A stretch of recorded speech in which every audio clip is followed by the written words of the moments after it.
आज हम लोग क्लास 10 के भूगोल का खंड ख के बारे में पढ़ेंगे। अभी तक हम लोग खंड क में 6 चैप्टर का स्टडी किए, जिसमें आज हम लोग खंड ख में फर्स्ट चैप्टर स्टार्ट करेंगे। खंड ख में हम लोग प्राकृतिक आपदा के बारे में ही स्टडी करना है। तो खंड ख में हम लोग को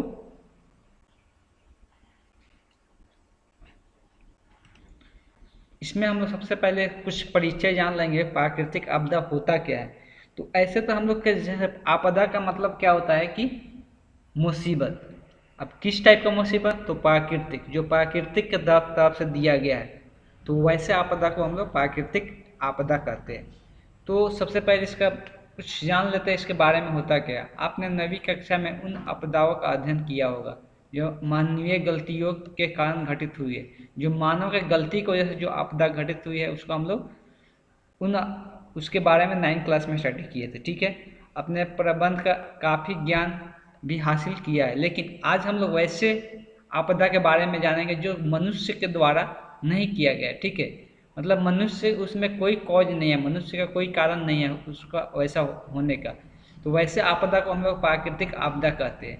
जैसे कि इसमें किस प्रकार का आपदा आएगा, तो हम लोग बोल सकते हैं प्राकृतिक आपदा में क्या आता है? बाढ़ आता है, सुखाड़ आता है, भूकंप आता है, सुनामी आता है। ये सब क्या कहलाता है?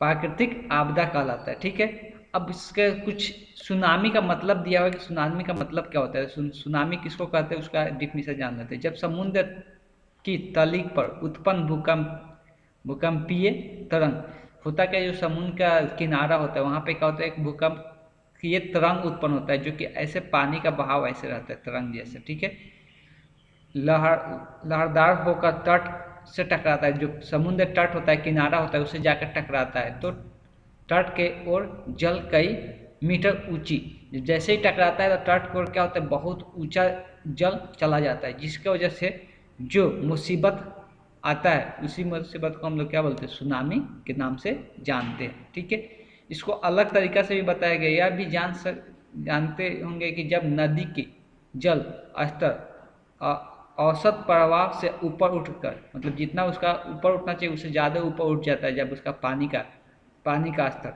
तब उसी आसपास के क्षेत्र में फैल जाता है। तो होता क्या है कि उसके आसपास का जितना क्षेत्र आता है पूरा क्षेत्र में फैल जाता है।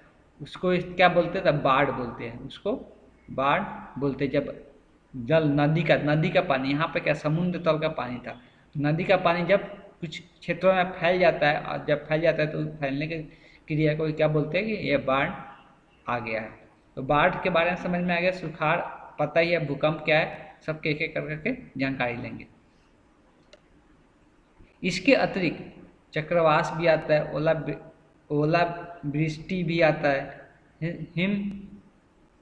हिमस्खलन, भूस्खलन जैसी घटनाएं भी प्राकृतिक आपदा में गिना जाता है। अब इसे होता क्या है, इसके बारे में हम लोग एक एक करके जानकारी लेंगे। तो पहले बाढ़, सुखाड़, भूकंप, सुनामी, बड़े स्तर का प्रभाव है। ये सब क्या होता है, ये जब आता है तो एक बहुत बड़ा प्रभाव पड़ता है। ठीक है, तो इसके बारे में हम लोग अध्ययन करेंगे। तो कभी हम लोग अपने जीवन में भूकंप का अनुभव किए हैं, बहुत लोग किए भी है, बहुत लोग नहीं भी किए हैं।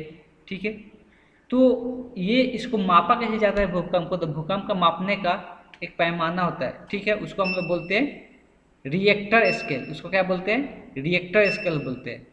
तो भूकंप आता कैसे है, होता कैसे है, तो उसके बारे में कुछ पढ़ेंगे एक एक कर करके आगे चैप्टर में। अभी सिर्फ हम लोग को डिफिनीशन दिया हुआ है कि भूकंप क्या होता है। अगर हम लोग भूकंप के बारे में पढ़ेंगे तो क्या होता है भूकंप, जो जमीन को अंदर से जो भी गैस वगैरह भरा रहता है, ठीक है, क्या होता है, फट कर बाहर निकलता है, तो क्या होता है, धरती पूरी तरह से डुलने लगता है, तो उसी को हम लोग भूकंप बोलते हैं। उसको मापने का मापक क्या होता है, तो रिएक्टर स्केल होता है। ठीक है, अब कुछ और जानते हैं। जब औसत वर्षा जब 25% से अधिक कमी आ जाती है, जब वर्षा जब 25% से कम होता है, ठीक है, तो या हम लोग ये बोल सकते हैं कि उसको सुखाड़ बोलते हैं। ठीक है, यह सामान्यतः 50 सेंटीमीटर से कम वर्षा क्षेत्र को हम लोग क्या बोलते हैं कि अगर प्रति वर्ष अगर 50 सेंटीमीटर से कम वर्षा होती है, तो उस क्षेत्र को हम लोग सुखाड़ वाला क्षेत्र कहते हैं। तो सुखाड़ का भी मतलब समझ में आया कि जहाँ पे वर्षा की मात्रा बहुत कम हो। अपने माता पिता या दादी से पूछ सकते हैं, उन्होंने प्राकृतिक आपदा झेले होंगे या नहीं, आप जानकारी ले सकते हैं। आप स्वयं पिछले वर्ष जैसे 2008 में पढ़े नहीं, ये पिछले वर्ष दिया हुआ है इसलिए बुक कब, बुक 2009 का छपा हुआ है थी, इसलिए पिछले वर्ष 2008 दिया हुआ। 2008 में भी एक आपदा आया हुआ था, ठीक है। इस समाचार पत्र या टेलीविजन पे आपने देखा होगा कि कोसी नदी की बाढ़, कोसी नदी जो है बिहार के पास है, वहाँ से बाढ़ आया था, जो लोगों को बहुत दहला दिया था, मतलब बहुत खतरनाक बाढ़ आया था। कोसी नदी के धारा ही बदल दी थी, पूरा कोसी नदी का जो धारा बह रहा था वही धारा का चाल ही दूसरे दिशा में बदल दिया था। बिहार के लोगों के लिए कई नई घटना है, ये क्या है, लोगों के लिए यह कोई नई घटना नहीं है, इसलिए कि ये क्या होता है, कोसी नदी के कारण हमेशा बाढ़ आते रहता है। कोसी की इस विनाश लीला के कारण बिहार को क्या कहा जाता है, बिहार का शोक भी कहा जाता है। कोसी नदी के इस विनाश लीला के कारण कोसी नदी को क्या बोला जाता है, बिहार में क्या बोला जाता है, बिहार का कोस भी कहा जाता है। अब 2009 का बात करेंगे। 2009 में बिहार सहित देश के अनेक भागों में वर्षा की मात्रा कम होने के कारण सुखाड़ की स्थिति उत्पन्न हुआ था, ठीक है। 2009 का बात हो रहा है, तो बाढ़ और सूखा तो बिहार के लोगों के लिए एक ट्रेजिडी है, हम लोग अगर इंग्लिश में बोले तो यहाँ पर ट्रेजिडी है, ठीक है। तो सूखा और बाढ़ दोनों आते रहता है बिहार में, कभी किस स्थान पर, कहीं स्थान पर सूखा आ जाता है, कहीं पर बाढ़ आ जाता है, तो ये दोनों होते रहता है बिहार में। यदि आप अपने दादा दादी से बात करेंगे तो एक 1934 में जो भूकंप आया था, बहुत खतरनाक भूकंप आया था, बिहार कई भागों में जमीन फटने की घटना भी हुई थी। इस भूकंप के कारण सैकड़ों लोग की मौत के शिकार भी हो गए थे, हजार लोग बेघर हो गए थे, बहुत लोग का घर क्या हुआ था, घर गिर गया था। समुद्र तट से दूर होने के कारण बिहार में सुनामी का प्रकोप नहीं आता है।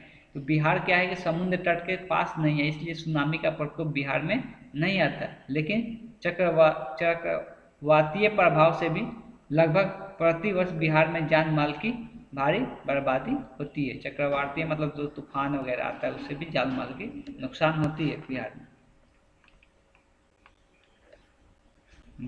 भारत के पर्वतीय क्षेत्र में भूस्खलन और मृदा स्खलन जैसी घटनाएं, मतलब भूस्खलन मतलब क्या हम लोग बोल सकते हैं कि भूमि का बहाव इधर से उधर होना, मृदा मतलब मिट्टी का बहाव इधर से उधर, ये सब घटना अक्सर होते रहता है भारत में। ज़्यादातर कहाँ पे होता है, जम्मू कश्मीर, हिमाचल प्रदेश, उत्तराखंड में सर्वाधिक ग्रसित रहते हैं, मतलब ये सब क्षेत्रों में ज़्यादा होते रहता है। हिमालय प्रदेश में विकास कार्यों में लगातार हो रही है वृद्धि। अब देखो, अगर हिमालय प्रदेश का बात करेंगे तो वहाँ पे लगातार क्या हो रहा है कि विकास लगातार हो रहा है। विकास होने की वजह से अवस्थित चट्टान, जो कि वहाँ पर स्थित चट्टान है, वो कमज़ोर बना देती है। अगर ढाल देखो, होता क्या है ना कि हिमालय का जो पहाड़ है वहाँ पे बहुत ढाल रहता है, ढाल पर क्या होता है, बहुत सारा कार्य चलते रहता है, जिसकी वजह से वहाँ का जो चट्टान वगैरह होता है वो बहुत कमज़ोर हो जाता है, और उन्हीं चट्टानों को टूटने से क्या आ जाता है, भूस्खलन जैसी समस्या उत्पन्न होती है, ठीक है। तो हिमस्खलन की समस्या अत्यंत ऊंचे पर्वतीय क्षेत्रों में घटती है, जहाँ पर ज़्यादा ऊंचा पर्वत क्षेत्र है वहाँ पर ही भूस्खलन की समस्या होती है। मैदानी भारत में लोगों के लिए, विशेषकर बिहार के लोगों के लिए कोई प्राकृतिक आपदा नहीं है। तो भूस्खलन की बात करेंगे तो ये मैदानी क्षेत्र है, मैदानी क्षेत्र में इस प्रकार कोई आपदा नहीं होता, लेकिन भारत के पर्वतीय राज्यों में इसके लिए यह एक गंभीर आपदा है। कौन सा, भूस्खलन, जो पर्वतीय क्षेत्र में लोग रहते हैं। अब कुछ प्राकृतिक आपदा प्रबंध के बारे में पढ़ेंगे, इसको हम लोग कैसे रोक सकते हैं। तो आप कोई भी उसका प्रबंध अनिवार्य है, ठीक है, कोई भी है उसका प्रबंध अनिवार्य है, मतलब जरूरी है। आपदा से न सिर्फ विकास का कार्य अवरुद्ध होता है, मतलब सिर्फ विकास का कई काम नहीं रुकता है, उसके अलावा और मतलब उसके अलावा विकास के कार्य कई व्यवधान भी उत्पन्न होते हैं, मतलब बहुत सारा इसका व्यवधान भी उत्पन्न होता है। यद्यपि राष्ट्रीय स्तर तथा राज्य मुख्यालय स्तर पर आपदा प्रबंधन की व्यवस्था की गई है। राष्ट्रीय स्तर पर भी आपदा प्रबंधन की व्यवस्था की गई। प्रबंधन मतलब उसके बचाव कैसे की करेंगे, ठीक है। और राष्ट्रीय स्तर पर भी किया गया है, लेकिन व्यवस्थाओं के असफल होने के नवीन प्रकार की समस्या उत्पन्न होती है। लेकिन इसका जो व्यवस्था किया गया है, इसको असफलता होने का भी बहुत सारा कारण उत्पन्न हुआ है, ठीक है। अब जो देखो यहाँ पर जो राष्ट्रीय स्तर पर जो काम कर रहे हैं प्राकृतिक आपदा प्रबंधन को रोकने के लिए, प्रबंधन करने के लिए, रोकने के लिए, वो है नोडल मंत्रालय। और जो राज्य स्तर पर काम कर रहे हैं वो है राहत एवं पुनर्वास प्रभाग आपदा प्रबंधन विभाग। जो जिला स्तर पर काम कर रहे हैं उसका नाम है जिला मजिस्ट्रेट का कार्यालय। जो खंड प्रखंड जो होता है उस स्तर पर जो काम कर रहे हैं पंचायत समिति के कार्यालय है। जो आप गांव का स्तर पर काम करते हैं उसको हम लोग बोलते हैं ग्रामीण आपदा प्रबंधन समिति। तो ये अलग अलग स्तर पे काम किया जाता है। राष्ट्रीय मतलब क्या, पूरा भारत में। राज्य मतलब हर एक राज्य का अलग अलग। जिले मतलब हर एक राज्य का जिला में जो काम होता है। फिर जिले में भी प्रखंड में बटा हुआ रहता है, प्रखंड में को जो काम होता है। गांव मतलब क्या है, गांव जो प्रखंड में जो सब गांव रहता है उसके लिए ग्रामीण आपदा प्रबंधन समिति है। सबके लिए अलग अलग आपदा प्रबंधन समिति बना हुआ है।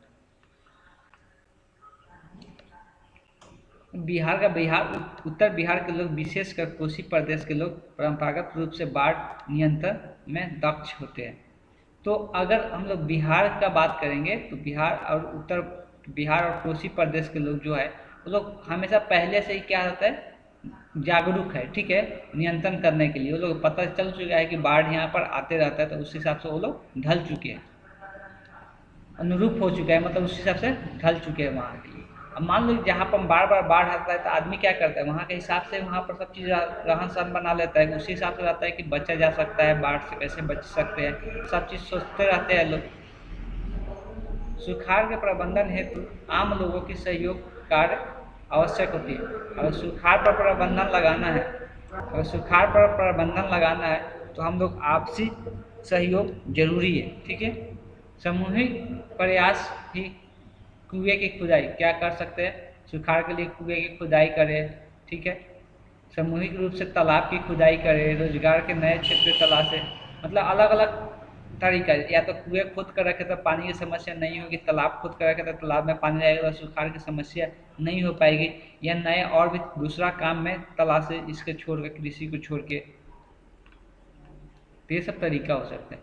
भूकंप और सुनामी भी भारत के लिए बड़ी चुनौती है। तो भूकंप और सुनामी भी भारत के लिए एक बड़ी चुनौती है। भूकंप और सुनामी आते रहता है भारत में। भूकंप के प्रबंधन हेतु नए तकनीक आधारित भवन का निर्माण होता क्या है, भूकंप से बचना है तो भवन का निर्माण उस प्रकार से करना चाहिए कि जो भूकंप रहित हो, जिससे भूकंप से कोई असर ना पड़े। जैसे कि निर्माण में किया वृत्ताकार बनाए या बहुभुजीय आकृति का बनाए या आयताकार या वर्गाकार भवन का आकृति को प्राथमिकता दी गई है।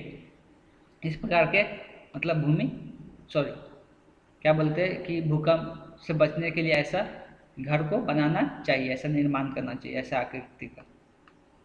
इसी प्रकार तटीय भारत में अब जो समुद्र तट पर रहते हैं उनके लिए सुनामी का चेतावनी का प्रबंध विशेष रूप से कार्य किए गए। अब उन लोग के लिए क्या है, सुनामी से बचने के लिए भी बताया गया है कि आप लोग क्या कर सकते हैं। तो यहाँ पर अगर 2002 में बात करिए तो 2002 में भारत में पूर्वी तट, जो पूरब के तट है, अंडमान निकोबार द्वीप समूह के सुनामी से भारी बर्बादी हुई थी। बहुत बड़ा बर्बादी हुआ था, कहाँ, अंडमान निकोबार द्वीप समूह में 2002 के बात है। इसी तथ्य को ध्यान में रखते हुए चक्रवात और सुनामी का प्रभाव को कम करने की नीति आवश्यक है, मतलब अवश्य हम लोग को बनाना चाहिए। अब यहाँ पर कुछ दिया हुआ है, भारत के विनाशकारी चक्रवात। सबसे खतरनाक चक्रवात कब आया था भारत में, तो 29 अक्टूबर 1999 को। भारत में विनाशकारी भूकंप कब आया था सबसे, 1934 में। और प्रमुख सुखाड़ कब आया था, बहुत सूखा कब हुआ था, तो 1966 ईस्वी में, ठीक है। भारत में प्रमुख सुनामी कब आया था, 2004 में 26 दिसंबर को। इस डेट को याद रखना जरूरी है।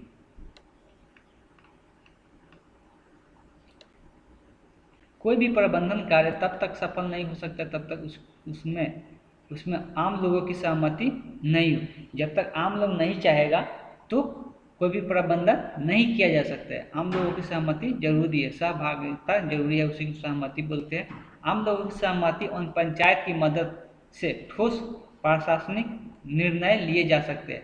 मतलब आम लोगों की सहमति और पंचायत का जो मदद है, पंचायत में पैसा आते रहता है काम कराने के लिए, तो सबसे मदद लेकर हम लोग ठोस कदम उठा सकते हैं प्रबंध करने के लिए। ठीक है, यही चीज़ यहाँ पर लिखा हुआ है। इस मूल उद्देश्य यह है कि आपको अपने आसपास की घटना वाली किसी भी संभावित खतरे को पूरी जानकारी हो। आपके आसपास में जो भी घटना होने वाला है उसका पहले से जानकारी हम लोग को मिलना आवश्यक है। तो आज के डेट में हम लोग को जानकारी मिलता भी है न्यूज़ चैनल के जरिए। ठीक है, पूर्ण अनुमान, पहले से अनुमान लगाना जरूरी है, पूर्ण जानकारी हो, पहले से जानकारी होना जरूरी है। से विनाश को कम किया जा सकता है। तो पहले से जानकारी हो जाएगा तो हम लोग विनाश को कम कर सकते हैं। और अध्यय या अध्ययन, यही मूल उद्देश्य है कि इसका अध्ययन करें, इसका अध्ययन करें। ठीक है, मतलब इस पर ध्यान दें जैसे पहले से जानकारी हो जा रहा है। तो इसमें हम लोग आपदा के, मतलब हम लोग बहुत सारे प्राकृतिक आपदा के ये इंट्रोडक्शन था। अब इसके बाद हम लोग एक एक करके आपदा के बारे में जानेंगे पार्ट वाइज। ठीक है, तो इसमें भी 6 पार्ट दिया हुआ है। तो इधर पहला पार्ट में सिर्फ हम लोग आपदा के बारे में जाने कि आपदा क्या होता है, प्राकृतिक आपदा क्या होता है। अब हम लोग जानेंगे कि अलग अलग आपदा के बारे में, तो उसको एक एक करके अलग अलग वीडियो में हम लोग पढ़ेंगे। तो यहाँ के लिए अभी हम वीडियो यहीं पर समाप्त कर रहे हैं। Thank you.